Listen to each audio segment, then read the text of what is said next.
প্রিয় শিক্ষার্থীরা, শুরুতে শুভেচ্ছা নিও।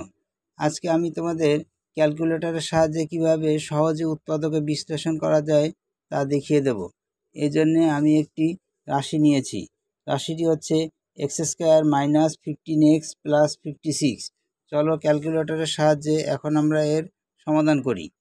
প্রথমেই আমি ক্যালকুলেটরে অন বাটন চাপব। এরপরে ক্যালকুলেটরের মুভ বাটন 3 বার চাপব, 1 2 3। তারপরে আমি দেখো এখানে 1 আসছে, 1 বাটন চাপবো, 1 বাটন চাপলাম। এরপরে মুভ বাটন আরেকবার চাপবো, চাপার পরে দেখো এখানে আসছে 2।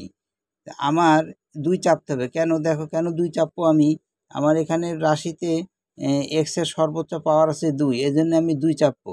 যদি এখানে পাওয়ার 3 থাকতো তাহলে আমি ক্যালকুলেটরে 3 চাপতাম। তো যাই হোক, এখানে আমার 2 চাপতে হবে, আমি 2 চাপলাম। 2 চাপার পরে দেখো ক্যালকুলেটর দেখাচ্ছে এ হোয়াট। এখন আমার প্রথম পদে দেখো x² সহগ কিন্তু নেই, x² সহগ নেই। না থাকলে আমরা জানি সহগ ধরতে হয় 1।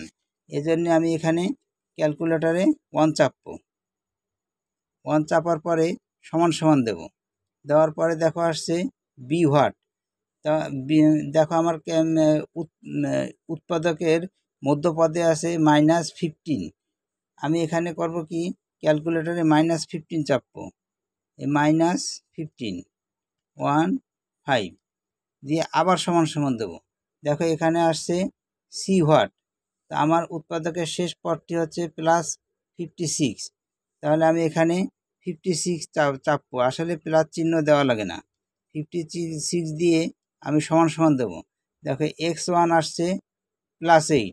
এখানে ক্যালকুলেটরে যে চিহ্ন দেখাবে তার বিপরীত চিহ্ন দিয়ে উত্তর লিখতে হয়।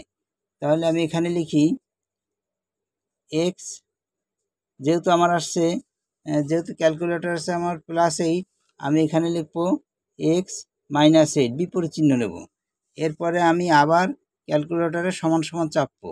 চাপার পরে দেখো আসছে x2 = +7। তাহলে আমি এখানে উত্তরে লিখব x, যেহেতু +7 আসছে আমি লিখব -7। তাহলে এটাই হচ্ছে আমাদের উৎপাদকের অ্যান্সার। এভাবে তুমি ক্যালকুলেটরের সাহায্যে সহজেই এমসিকিউগুলোর দ্রুত সমাধান করতে পারবে। তাহলে আজ এ পর্যন্তই।